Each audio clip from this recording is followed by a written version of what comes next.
Hi friends, this is Andy Vegan. Today is my day of gentle juice fasting, once a week, and I make the most delicious juices. That's a nice opportunity to try something new, and always combining different ingredients. I'm beginning very easy, usually with 3 ingredients, and later I can add something just to learn. It's a method. It's not a strict rule, it's just a play, to explore systematically, step by step. And the rule is good for that. And once I learn my lesson, I have a certain knowledge on a certain subject. Then I make, for example, a food or a soup or something for my friends. I don't need any rules. I just do it intuitively. Until then, it's good to have this procedure, like at school, like grammar. Learn with rules. Once the rules are in yourself, you absorb the rules, you understood, you feel it, you don't need the rules anymore. Now, today I make a rhubarb juice, and here I have 2 stems of rhubarb, and this time I really made it into slices. That was a little bit of work to make all these slices, but because usually you put the rhubarb into the juicer and it's done. But I noticed after 2 stems of rhubarb, the most, my juicer would stop. Because the fiber here from the peel and from inside, rhubarb has a lot of fiber, strong fiber. It's something that's very good in the rhubarb. The fiber would turn around, roll around the little blades inside, the teeth of the juicer, and it can't juice anymore. And then you have to take everything out and wash it. So it's not easy to juice the rhubarb as opposed to apple, for example, or carrot or cucumber. It's so easy to juice.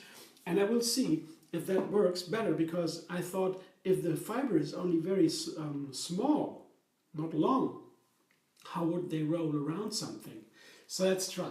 And as the rhubarb is a little bit sour, we usually eat rhubarb together with something sweet. I thought, why don't I put some pear in there? These beautiful pears in there, found in the health food shop.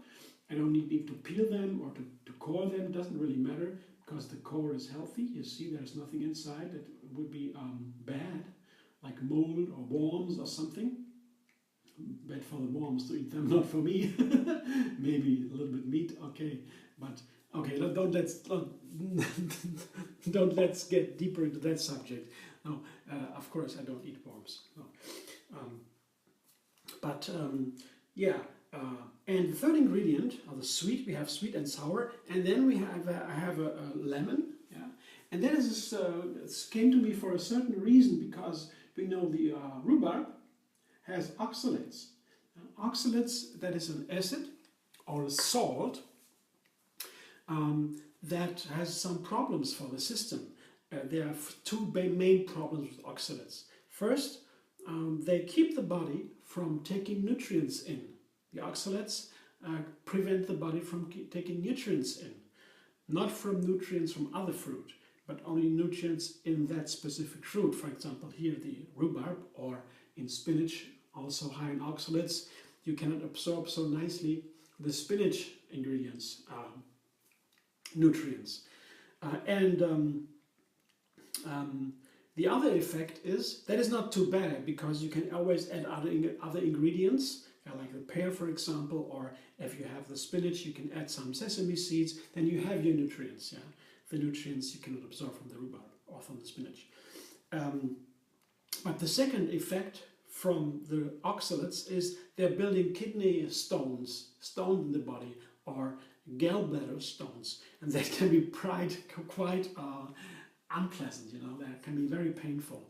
And to prevent that, I always put a lemon inside my juice, or when I make a smoothie with spinach, put some spinach and lemon in, and that keeps the body from building these stones.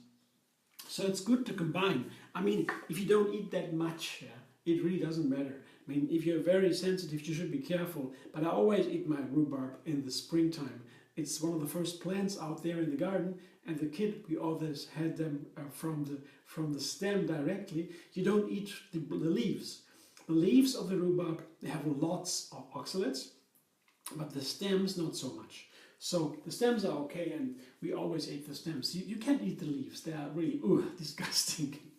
But now I will juice pear, rhubarb and lemon, and perhaps I will add some lemon peel. I used to do that sometimes when it's okay for the flavor, and sometimes it turns too bitter and then you can't drink the juice anymore or whatever you put it in. But I will try a little bit. Sometimes it's a really nice zing because the flavor of the lemon is all in the peel, and the lemon peel has the flavor and all the nice benefits, health benefits from the oleic acids, oils. From the oils there in the peel, and very anti-inflammatory, super healthy, but it can be bitter and then you won't have it. So a little bit I try, and then I show you in a moment what it tastes like.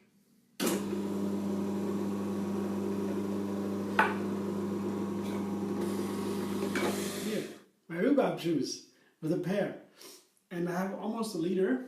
A liter would be full. It's not a complete liter, a little bit less, from 2 stems of rhubarb, medium stems, not too big, and 3 medium pears, small pears rather, and 1 lemon. And believe it or not, I used the whole pear with the peel. I tasted in the middle. It was super delicious. Seems to be the perfect combination with rhubarb and pear, the lemon peel. Really amazing. Now I stir a little bit to make it all homogeneous for the flavor test. And I taste it.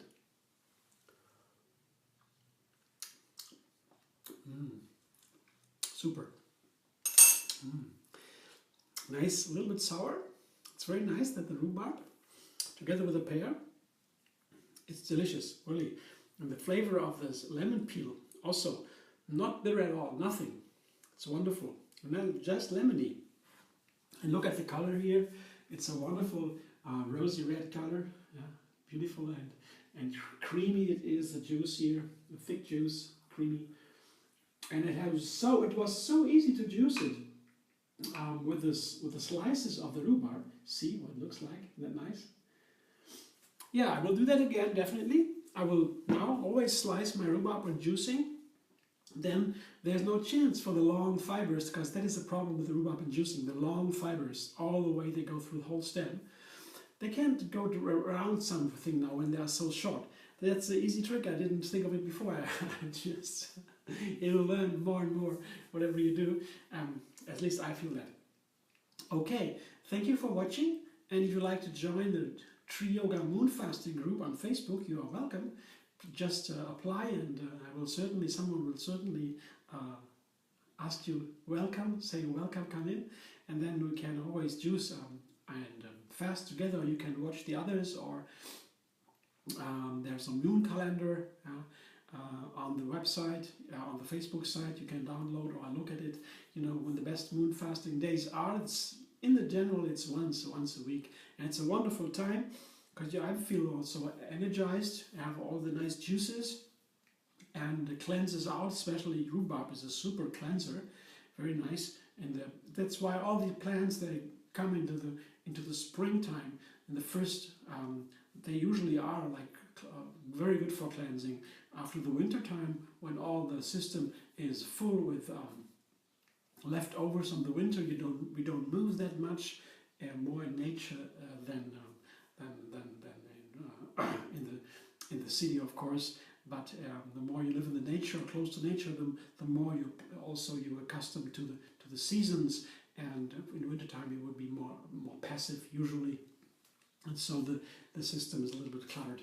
And yeah, that's perfect for cleansing in the spring. We all know that, of course. And yeah, you can also subscribe MD Vegan on YouTube. There's my YouTube channel. You can have another recipe every single day, and you find me on Facebook too, MD Vegan, Instagram, Pinterest, Twitter, everywhere. I hope to see you soon.